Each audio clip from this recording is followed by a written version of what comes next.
What's up, everyone? Gajewski here, back again with the Odd Shopper channel. Today, we're talking some college football week 12. It is the Tuesday Maction slate. Before we get started, make sure to hit that thumbs up button, subscribe to the channel, and hit the notification bell so you know when this and all other content goes live. If you've done that, thank you. It does help us a lot.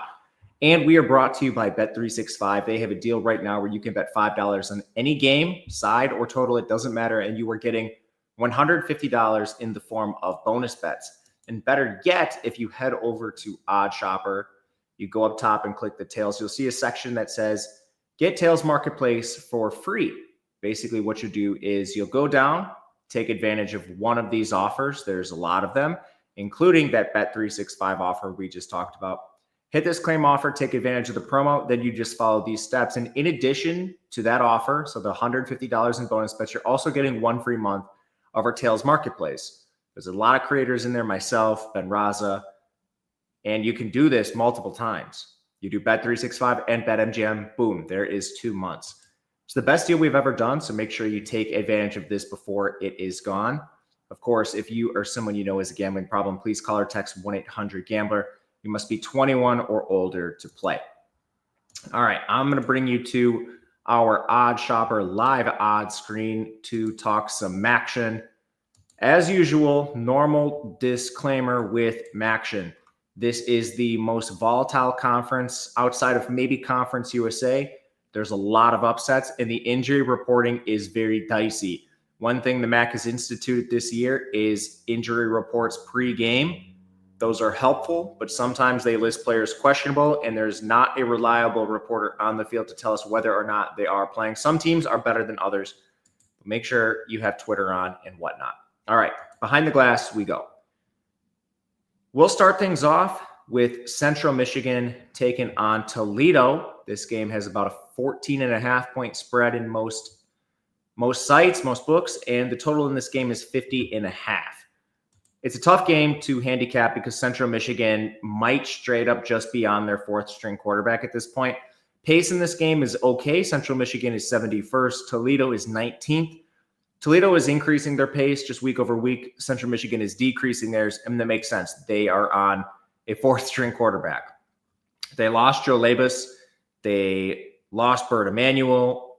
He's actually week to week. The latest report on him is that he is tentatively expected to miss the year, but rather than just rule him out, they called him week to week.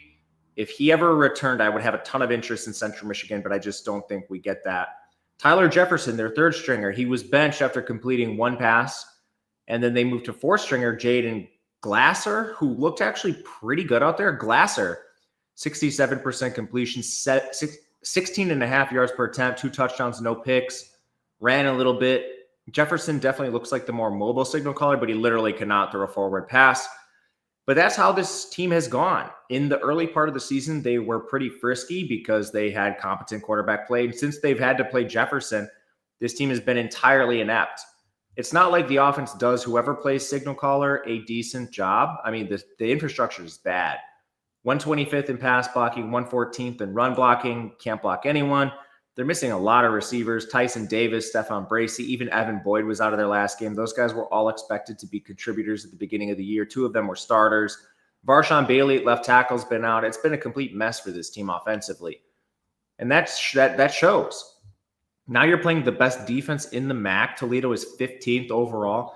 This could just be a complete and utter disaster for this offense, assuming that it's like Jefferson and Glasser out there.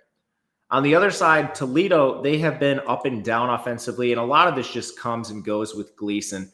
He has 7 big-time throws, 14 turnover-worthy plays. Exactly half of those have been converted into actual turnovers, and it shows in their box scores. I mean, this team has games where they lose to Buffalo outright.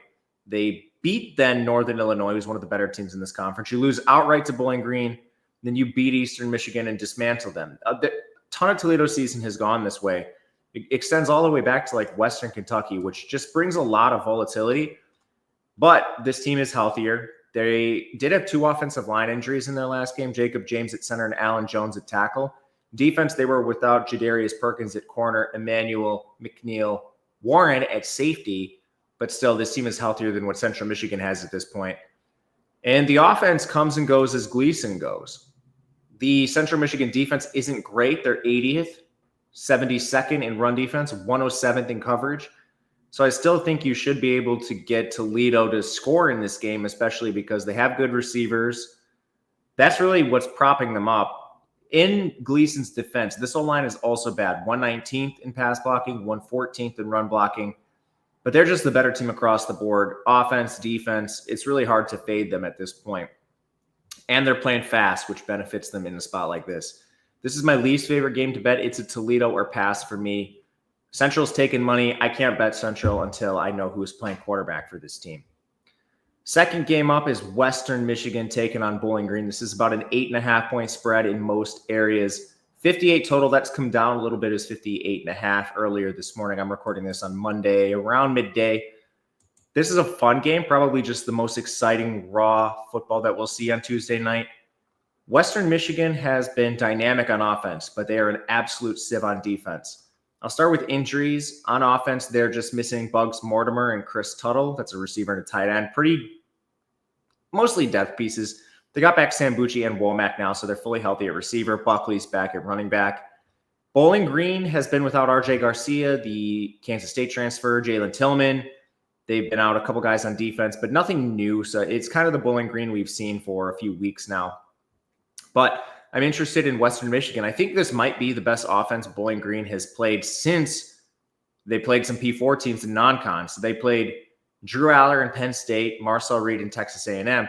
But since then, they've played Old Dominion. That was when Grant Wilson was at quarterback. Ben Finley and Akron. Josh Holst of Northern Illinois, the backup. Tommy Ulitkowski, the third string for Kent State. Tucker Gleason, who we just broke down. And then last week, they played Jaden Glazer of Central Michigan. So I don't think this team has really faced a competent slate of quarterbacks. And what drives their efficiency metrics is this defense more than anything. They're 42nd overall, 48th in coverage. They're pretty balanced across the board. But I have more holes to be poked on that side of the ball than on offense. The Bowling Green offense, I think, is going to be just fine. They actually trail Western Michigan in a lot of efficiency metrics, but Basilick has been perfectly fine under center, 68% completion, only 6 turnover-worthy plays. The O-line is somewhat suspect, 80th in pass blocking, 86th in run blocking, but this team has a good run game, and they have a cheat code in Harold Fannin, who's always open for them. So I do think they score. We mentioned Western Michigan's defense. They are atrocious. This might be one of the worst defenses in the MAC, which is tough because they have one of the best offenses. They're outside the top 100. Their best category is their pass defense at 89th, but even that has been plenty suspect this year. They just gave up 9.8 yards per attempt to Ethan Hampton.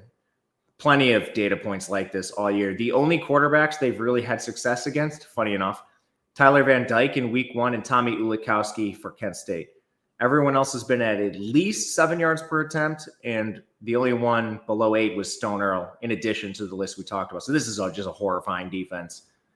But I do think Western Michigan has success scoring on Bowling Green. We mentioned their lack of talented opponents face at quarterback. Hayden Wolf has been just fine this year himself, 67% completion, 8.3 yards per attempt, only 5 turnover-worthy plays. And this O-line is better. This is the best offensive line in the MAC. 10th in pass blocking, 4th in run blocking. They can just run the ball right down your throat most of the time with Jaden Nixon, Buckley. It's a great running back unit. And now they're finally healthy at wide receiver. They've had either Kenneth Womack or Sambucci out most games this year. So I do expect them to score. At the end of the day, it's just too many points in favor of Bowling Green for me. And we know home field advantage doesn't matter a ton in this conference. I think a 9 and 8.5 is just fine in this spot. And to close this out, we have Ball State taking on Buffalo.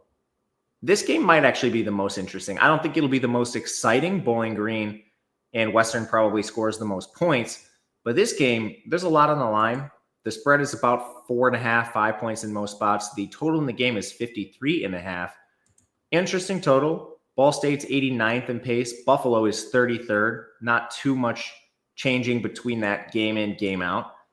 Ball State, their main injuries offensively, Nick Presley, Ty Robinson at wide receiver, Damon Kaler at tackle. On defense, they've had a lot of guys that have missed time here and there. Dakari Frazier, defensive tackle, Jackson Weagold at linebacker, Elijah Davis at defensive back, all missed their last game. But Joey Stemler at linebacker and D.D. Snyder at safety both played under 50% of the defensive snaps, so that's worth mentioning. Buffalo's pretty healthy. And it's kind of been a tale of two seasons for both of these teams. Ball State has played much better of late, and Buffalo has played much worse of late. You look at Ball State, they've played kind of the top of this conference lately. So let's go back a bit. They initially begin the year by getting clobbered at Miami. Then they play Central Michigan. It was a 3-point loss. They got killed by James Madison, lost to Western Michigan by 3, beat Kent State by 2, which was alarming, but then only lost to Vandy by 10. This team beat Northern Illinois, and then they lost to Miami, Ohio by 6. They're playing nothing but coin flip games. Meanwhile, Buffalo started out the year pretty strong. They actually beat Northern Illinois in overtime, which was a wild game. After that, they got blown out by UConn 47-3. They beat Toledo 30-15. However, Toledo outgained them on a yards per play basis. That was one of those games where Gleason had the turnover-worthy plays that cost them. That'll happen. Then they lost to Western Michigan 48-41. Lost to Ohio, slaughtered in that game. And then they barely beat Akron. It was a 41-30 game. Right away, I think Ball State is a team you can somewhat buy low on in this spot, and I'm interested in them here in this game. Their defense has improved. This was arguably the worst defense in the entire country to begin the year. And they still rank 133rd in total defensive efficiency, but they've begun to look better. They only allowed 6.8 yards per attempt to Brett Gabbert of Miami, Ohio, 5.1 to Ethan Hampton of Northern Illinois. Those are decent marks.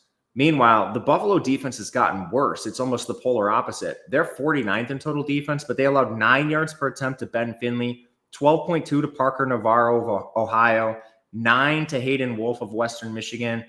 This defense has had a lot of problems recently, and a lot of them have come in coverage, which is surprising because they currently come in 20th in coverage rating just overall. That's front-loaded to the beginning of the season for this Buffalo team. Right away, I think that stands out. You just have a team that's kind of a buy low and one that is a sell high, if you will, on both sides. At quarterback, I still think that CJ Agbana has been better than Simonza, which is surprising. Agbana has 19 big-time throws and 9 turnover-worthy plays. Caden Simonza has 8 big-time throws and 11 turnover-worthy plays. Agbana can run. Simonza can't. I think the better skill position group is on the Buffalo side, but the better O-line does belong to Ball State, which is at least worth noting here. I think the team to potentially buy low on is Ball State. I'm not sure that I'll do this. They've already taken a fair amount of money.